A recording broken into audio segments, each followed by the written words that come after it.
Why is everyone talking about a daily carrot salad? Could a simple raw carrot salad be the missing piece to better health? Well, according to some, this crunchy, colorful dish does way more than just taste. It can actually help balance hormones, boost metabolism, and support digestion. The first thing that you will need to do is remove the outside of your carrot. The important thing about this special ingredient is that it does need to be shredded.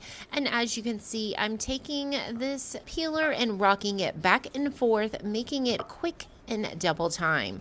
Then we're going to add a sprinkle of salt right on top. And then next, we're going to be adding some oil. I am going to be using some extra virgin olive oil, but you could use MCT oil or even coconut oil melted. We're going to add about a teaspoon of this into the carrot salad.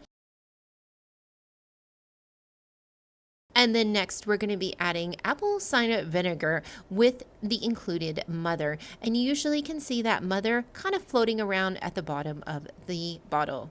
We're going to add a teaspoon of that. And this is optional, but add some cranberries or raisins if you choose. This just makes the salad taste a little bit better. Enjoy this salad once daily for hormone harmony. It will help clear excess estrogen for better balance. It supports gut and liver by naturally detoxifying and promotes digestion, and it has a metabolism boost which can improve energy and overall well-being. This is so easy to make and powerful, you might just add it to your daily routine. I challenge you to a daily carrot salad for better health.